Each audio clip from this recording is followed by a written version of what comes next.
Hello everyone, एक बार फिर स्वागत है आप सभी का अपने यूट्यूब चैनल पर। तो फ्रेंड, जैसा कि आप थंबनेल पे देख ही चुके हो, आज की इस वीडियो में हम डिस्कस करेंगे जीके के कुछ इंपॉर्टेंट क्वेश्चन जो मेनली आपको एचपी टेट आगामी एचपी टेट के एग्ज़ाम में ये क्वेश्चंस आपको काफ़ी हेल्पफुल साबित होंगे। तो फ्रेंड्स, ये क्वेश्चंस आपको HP TET arts, medical, non medical, JBT, Shastri, LT, Punjabi, Urdu सभी स्ट्रीम वालों के लिए ये क्वेश्चन जो होंगे वो आपको काफ़ी हेल्पफुल साबित होंगे। तो फ्रेंड्स, आपने करना क्या है, इन क्वेश्चन के शॉर्ट फॉर्म में नोट्स ज़रूर बना लेने हैं, क्योंकि रिवीजन के टाइम ये क्वेश्चंस आपको काफ़ी हेल्पफुल साबित होंगे।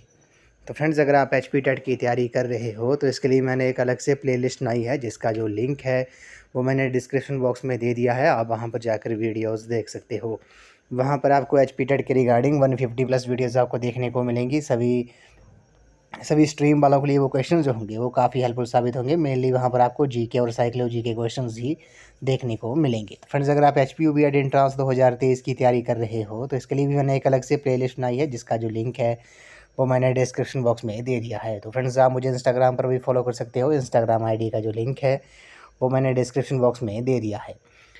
तो फ्रेंड्स, वीडियो को शुरू करते हैं। सबसे पहले हम इम्पोर्टेंट टॉपिक है फसलों के वर्गीकरण के बारे में हम डिस्कस करेंगे। ऋतुओं के आधार पर फसलों का जो वर्गीकरण है उसके बारे में बात कर लेते हैं। यहाँ से क्वेश्चन है जो कई बार एचपी टेट के एग्जाम में पूछा गया है। तो सबसे पहले बात करते हैं, रबी की फसल कौन सी होती है। तो रबी की फसल जो होती है ये अक्टूबर नवंबर के महीने में बोई जाती है और मार्च अप्रैल में काटी जाती है। जैसे गेहूँ, चना, मटर, सरसों आदि जो हैं, ये जो है वो आपकी रबी की फसलें हैं। तो रबी की फसलें कौन सी होती हैं, जो अक्टूबर नवंबर में बोई जाती हैं और मार्च अप्रैल में काट ली जाती हैं।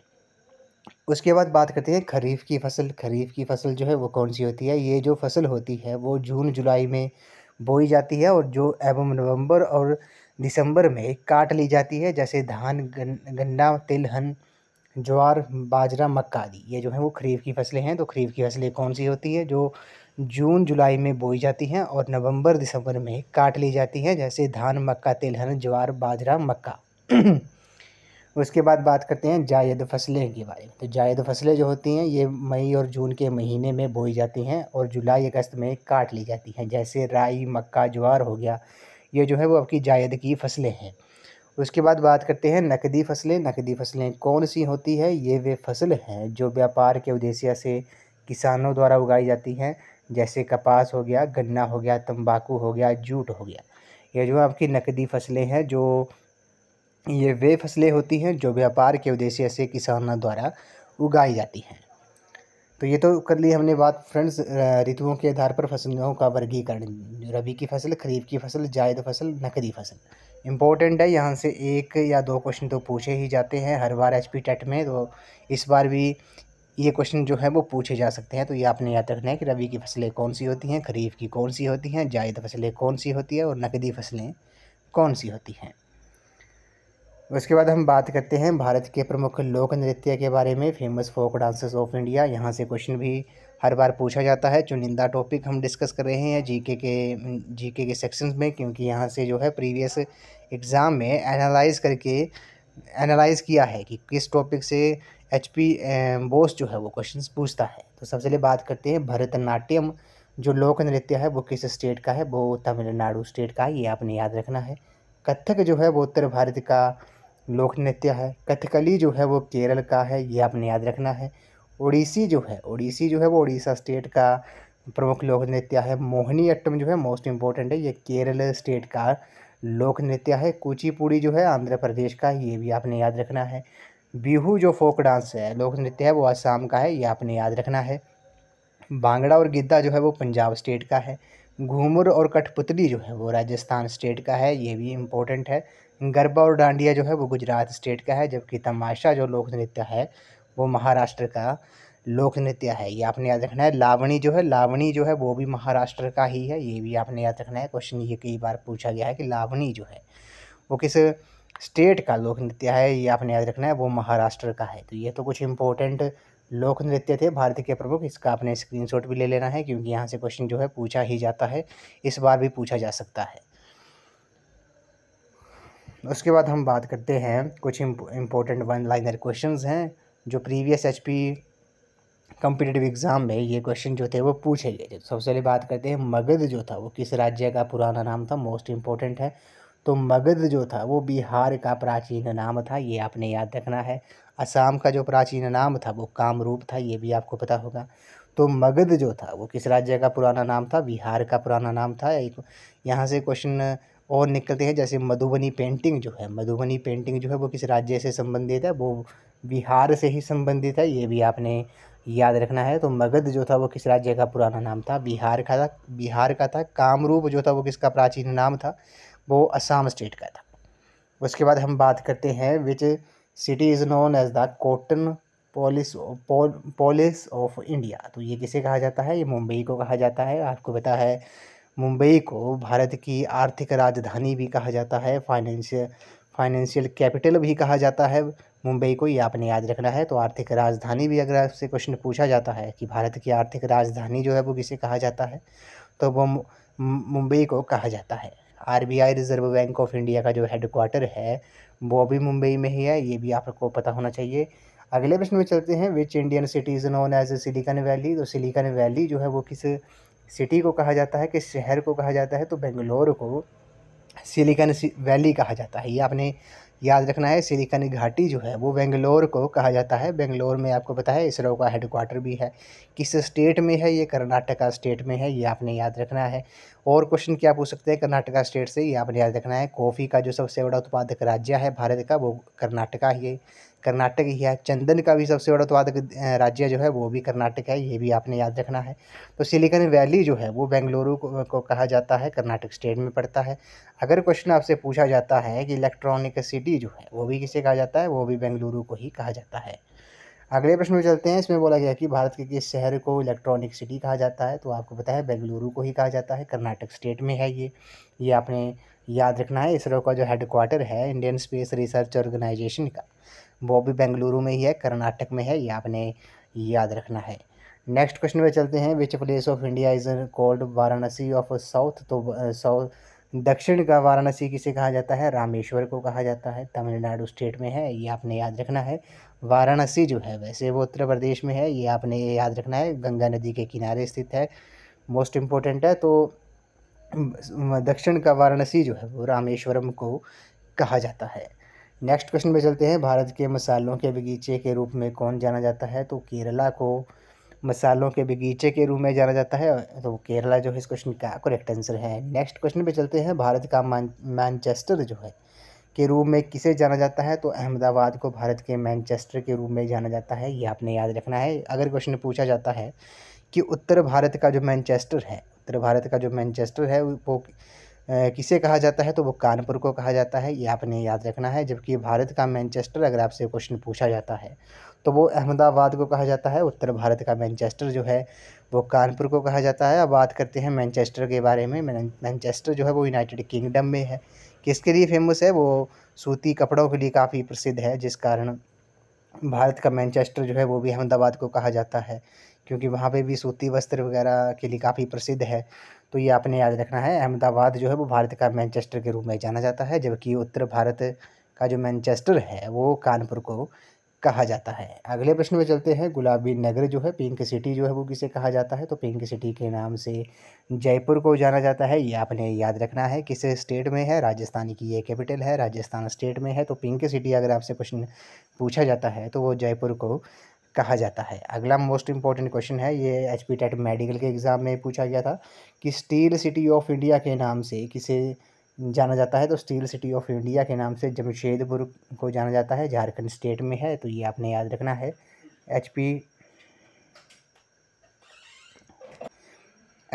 टेट मेडिकल के एग्ज़ाम में ये क्वेश्चन जो था वो पूछा गया था प्रीवियस ईयर में, कि स्टील सिटी ऑफ इंडिया के नाम से किसे जाना जाता है? जमशेदपुर को जाना जाता है। अगले प्रश्न में चलते हैं, कटक शहर जो है वो किस राज्य में स्थित है? तो कटक शहर आपको पता है ये उड़ीसा स्टेट में है, उड़ीसा जो है इस क्वेश्चन का करेक्ट आंसर है। अगले प्रश्न में चलते हैं, नवाबों का शहर जो है वो किसे कहा जाता है? तो नवाबों का शहर लखनऊ को कहा जाता है। किस स्टेट में है? ये यूपी स्टेट में है, उत्तर प्रदेश स्टेट में है, तो ये भी आपने याद रखना है। नवाबों का जो शहर है वो लखनऊ को कहा जाता है। उसके बाद कुछ इंपॉर्टेंट टॉपिक है, जैसे रेल ट्रांसपोर्ट के बारे में, रेल परिवहन के बारे में हम इंपॉर्टेंट फैक्ट डिस्कस कर लेते हैं। यहाँ से क्वेश्चन जो है वो भी पूछा जाता है। तो सबसे पहले बात करते हैं, भारत की जो प्रथम रेलगाड़ी थी वो लॉर्ड डलहौजी के काल में इसमें में 16 अप्रैल 1853 को मुंबई से ठाणे के बीच 34 किलोमीटर लंबे मार्ग पर चलाई गई थी। तो ये आपने याद रखना है। भारत की जो प्रथम रेलगाड़ी थी वो 16 अप्रैल 1853 को लॉर्ड डलहौजी के इसमें में मुंबई से ठाणे के बीच 34 किलोमीटर लंबे मार्ग पर चलाई गई थी। पहली विद्युतीकरण रेल मार्ग जो था वो मुंबई से कुर्ला के बीच बना, जहां 3 फरवरी 1925 को विद्युत रेलगाड़ी का परिचालन हुआ। ये आपने याद रखना है। आज आज विश्व में लंबाई की दृष्टि से भारत का चौथा स्थान है रेलवे परिवहन में, अमेरिका, रूस और चीन के बाद। सबसे पहले नंबर पर स्थान पर जो है वो अमेरिका है, दूसरे पर रूस है और तीसरे पर चीन है। उसके बाद लंबाई की दृष्टि से, विश्व में लंबाई की दृष्टि से भारत का चौथा स्थान है रेल परिवहन में। उसके बाद बात करते हैं भारतीय रेलवे बोर्ड की जो स्थापना थी वो 1905 में लॉर्ड कर्जन के कार्यकाल में हुई थी। ये आपने याद रखना है, मोस्ट इम्पोर्टेंट है। उसी तरह 1950 में भारतीय रेल का राष्ट्रीयकरण हुआ था। ये भी आपने याद रखना है। विश्व की जो प्रथम रेलगाड़ी थी वो 1825 में लिवरपूल से मैनचेस्टर इंग्लैंड के बीच चली थी। ये आपने याद रखना है, नोट डाउन कर लेना है। विश्व की जो प्रथम रेलगाड़ी थी वो 1825 में लिवरपूल से मैनचेस्टर के बीच में चली थी। भारत में कब चली थी? 16 अप्रैल 1853 को मुंबई से ठाणे के बीच चली थी, लॉर्ड डलहौजी के काल में। उसी तरह पहली विद्युत रेलगाड़ी डेक्कन क्वीन थी जो मुंबई और पुणे के बीच चली थी। मोस्ट इम्पोर्टेंट टॉपिक है रेल परिवहन है। तो ये यहाँ से 1 या 2 क्वेश्चन जो है वो पूछे ही जाते हैं हर बार HP टेट में। उसके बाद कुछ 1-2 क्वेश्चन है। बांग्लादेश में ब्रह्मपुत्र किस नाम से जानी जाती है? मोस्ट इम्पोर्टेंट क्वेश्चन है। तो बांग्लादेश में ब्रह्मपुत्र को जमुना के नाम से जाना जाता है। ऑप्शन नंबर बी इस क्वेश्चन का राइट आंसर है। अगर क्वेश्चन पूछा जाता है कि बांग्लादेश में गंगा को किस नाम से जाना जाता है, तो गंगा को पद्मा के नाम से जाना जाता है। ये भी आपने याद रखना है। बांग्लादेश में गंगा को पद्मा के नाम से जाना जाता है।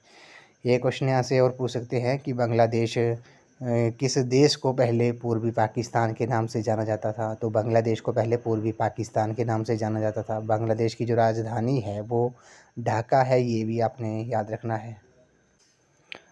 तो ऑप्शन नंबर बी जो है इस क्वेश्चन का करेक्ट आंसर है। जमुना जो है बांग्लादेश में ब्रह्मपुत्र को जमुना के नाम से जाना जाता है। ये आपने याद रखना है।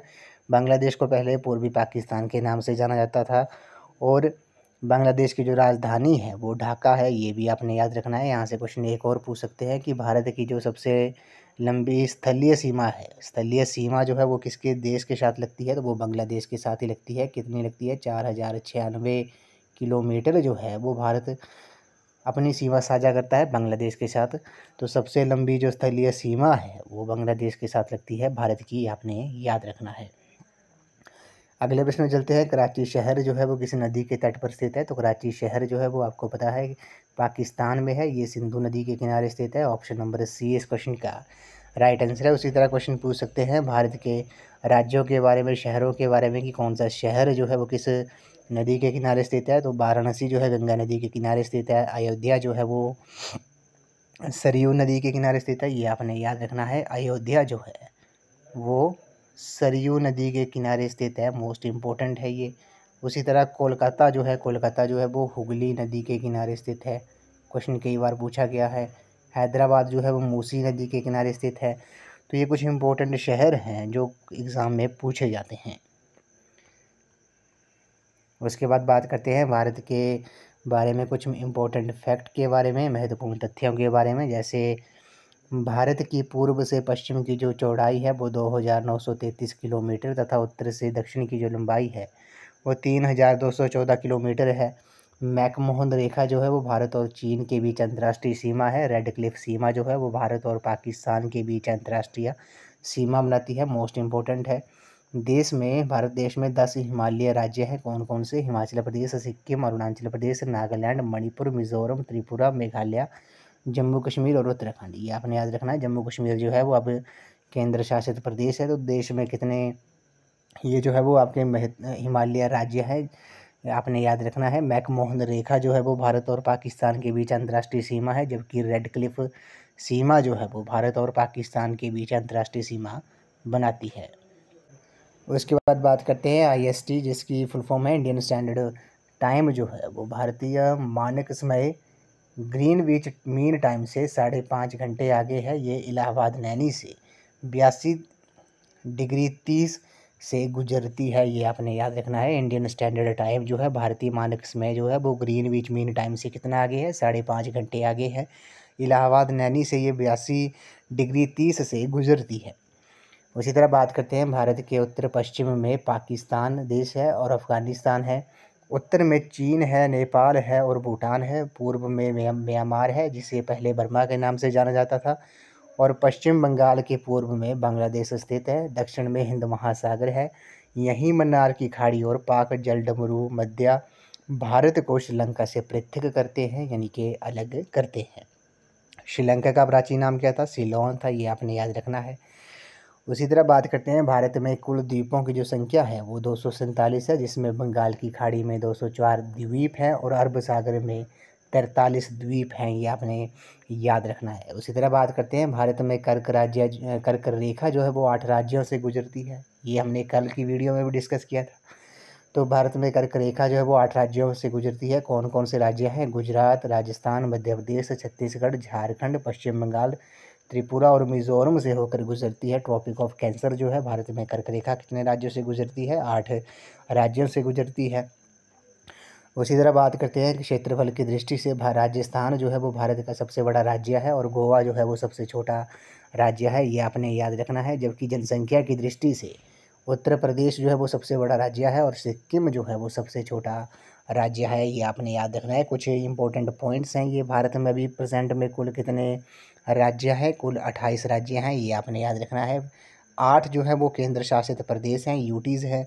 पहले जम्मू कश्मीर भी एक राज्य हुआ करता था, लेकिन 5 अगस्त 2019 को जम्मू कश्मीर से धारा 370 को समाप्त कर दिया गया और उसे 2 अलग केंद्र शासित प्रदेशों में विभाजित किया गया। कौन कौन से, जम्मू कश्मीर और लद्दाख। तो अभी प्रेजेंट में भारत में 28 राज्य हैं और 8 यूटीज़ हैं, केंद्र शासित प्रदेश हैं। उसके बाद बात करते हैं, भारत के 9 राज्य जो हैं और 5 केंद्र शासित प्रदेशों की जो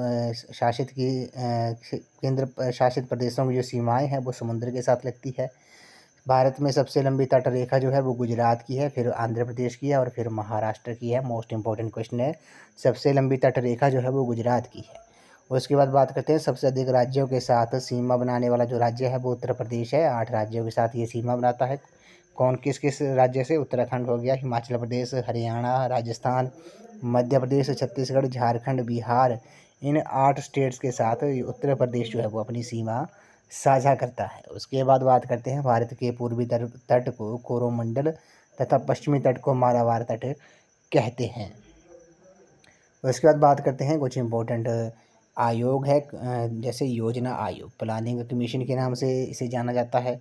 बात करते हैं योजना आयोग के बारे में। भारत में योजना आयोग का जो गठन था वो केसी नियोगी समिति की सिफारिश पर, ये आपने याद रखना है। योजना आयोग का जो गठन था वो केसी नियोगी समिति की सिफारिश पर 15 मार्च 1950 को किया गया। ये एक गैर संवैधानिक संस्था थी जिसका पदेन अध्यक्ष जो है वो प्रधानमंत्री होता था। इसके स्थान पर अब नीति आयोग का गठन किया है। तो ये आपने याद रखना है, नीति आयोग जो है वो किसके स्थान पर आया है, वो योजना आयोग के स्थान पर आया है। और योजना आयोग के जो प्रथम अध्यक्ष थे वो जवाहरलाल नेहरू थे और प्रथम उपाध्यक्ष जो थे वो गुलजारी लाल नंदा थे। ये आपने याद रखना है, योजना आयोग को अब खत्म कर दिया गया है, इसके स्थान पर अब नीति आयोग आया है, ये आपने याद रखना है। योजना आयोग के जो प्रथम अध्यक्ष थे वो जवाहरलाल नेहरू थे, प्रथम उपाध्यक्ष गुलजारी लाल नंदा थे और इसके जो पदेन अध्यक्ष जो थे वो प्रधानमंत्री होते थे। उसके बाद बात करते हैं नीति आयोग के बारे में। मोस्ट इम्पोर्टेंट है, नीति आयोग को 1 जनवरी 2015 को मंत्रिमंडल के एक प्रस्ताव के तहत योजना आयोग की जगह एक नई संस्था, जिसे राष्ट्रीय भारत परिवर्तन संस्थान यानी कि national institution for transforming India नीति कहा गया, अस्तित्व में आई थी। आमतौर पर इसे नीति आयोग के नाम से जाना जा रहा है और ये एक गैर संवैधानिक निकाय है। इसके जो अध्यक्ष होता है वो प्रधानमंत्री होता है, उपाध्यक्ष जो होता है वो प्रधानमंत्री द्वारा नियुक्त विशेषज्ञ होता है। इसके अध्यक्ष प्रेजेंट में कौन है, नरेंद्र मोदी हैं। और अर्थशास्त्री अरविंद पनगड़िया को इसका प्रथम उपाध्यक्ष जो था वो बनाया गया था, ये आपने याद रखना है। नीति आयोग जो था वो किसके स्थान पर आया था, वो प्लानिंग कमीशन के स्थान पर आया था, योजना आयोग के स्थान पर आया था। 1 जनवरी 2015 को इसकी स्थापना हुई थी। नीति आयोग की प्रथम उपाध्यक्ष कौन थे? अरविंद पनगड़िया थे। प्रथम अध्यक्ष जो थे वो कौन थे? नरेंद्र मोदी थे। और प्रथम उपाध्यक्ष अरविंद पनगड़िया थे। उसके बाद बात करते हैं राष्ट्रीय विकास परिषद के बारे में, नेशनल डेवलपमेंट काउंसिल के बारे में। राष्ट्रीय विकास परिषद का जो गठन था वो आर्थिक नियोजन हेतु राज्य तथा योजना आयोग के बीच सहयोग का वातावरण बनाने के लिए 6 अगस्त 1952 को किया गया था। योजना आयोग के सदस्यों के साथ राज्य के मुख्यमंत्रियों को मिलाकर इसका गठन किया जाता है। नवगठित नीति आयोग में इसकी लगभग सभी विशेषताएं शामिल हैं, अतः इसके भविष्य पर अनिश्चितता बनी हुई है। ये भी एक गैर संवैधानिक निकाय है जिसका जो अध्यक्ष है वो प्रधानमंत्री होता है, तो ये आपने याद रखना है। पंचवर्षीय योजनाओं को जो अंतिम रूप था वो कौन देता था? वो राष्ट्रीय विकास परिषद ही देता था, नेशनल डेवलपमेंट काउंसिल ही पंचवर्षीय योजनाओं को अंतिम रूप देता था, तो ये आपने याद रखना है। तो फ्रेंड्स आज की इस वीडियो में बस इतना ही। आज हमने कुछ इंपॉर्टेंट टॉपिक्स, जीके के कुछ इंपॉर्टेंट टॉपिक्स, कुछ इंपॉर्टेंट क्वेश्चन डिस्कस किए जो मेरे लिए आपको आगामी HP टेट के एग्ज़ाम में ये क्वेश्चंस और टॉपिक जो होंगे वो काफ़ी हेल्पफुल साबित होंगे। तो फ्रेंड्स आपने इन करना क्या है, इन क्वेश्चंस के शॉर्ट फॉर्म में नोट्स ज़रूर बना लेने हैं, क्योंकि रिवीजन के टाइम आपको ये क्वेश्चंस आपको काफ़ी हेल्पफुल साबित होंगे। सभी स्ट्रीम वालों के लिए ये क्वेश्चंस काफ़ी हेल्पफुल साबित होंगे। HP TET arts, medical, non medical, Shastri, JBT, LT, Punjabi, Urdu, सभी स्ट्रीम वालों के लिए ये क्वेश्चन जो होंगे वो आपको काफ़ी हेल्पफुल साबित होंगे। तो फ्रेंड्स अगर आप HP टेट की तैयारी कर रहे हो तो इसके लिए मैंने एक अलग से प्लेलिस्ट बनाई है जिसका जो लिंक है वो मैंने डिस्क्रिप्शन बॉक्स में दे दिया है। आप वहाँ पर जाकर वीडियोस देख सकते हो। वहाँ पर आपको HP टेट के रिगार्डिंग 150 प्लस वीडियोस आपको देखने को मिलेंगी। मेनली वहाँ पर आपको GK और साइकोलॉजी के क्वेश्चंस ही देखने को मिलेंगे। तो फ्रेंड्स आई होप आपको ये वीडियो पसंद आई होगी, तो वीडियो को लाइक, शेयर एंड कमेंट जरूर कर दें और चैनल को सब्सक्राइब भी जरूर कर दें और बेल आइकन प्रेस करना ना भूलें, ताकि मेरे आने वाली हर वीडियो की नोटिफिकेशन आपके पास सबसे पहले पहुंचे। तो फ्रेंड्स आप मुझे इंस्टाग्राम पर भी फॉलो कर सकते हो। इंस्टाग्राम ID का जो लिंक है वो मैंने डिस्क्रिप्शन बॉक्स में दे दिया है, तो आप मुझे वहाँ पर फॉलो कर सकते हो। अगर आपको कंटेंट या कोई सुजेशन, अगर कंटेंट को लेकर या फिर कोई अदर सुजेशन देना चाहते हो तो आप कमेंट सेक्शन में या फिर मुझे इंस्टाग्राम पर भी सुजेशंस वगैरह दे सकते हो। तो फ्रेंड्स आज की इस वीडियो में बस इतना ही। आई होप आपको ये वीडियो पसंद आई होगी, तो वीडियो को लाइक, शेयर एंड कमेंट जरूर कर दें। तो थैंक यू फ्रेंड्स।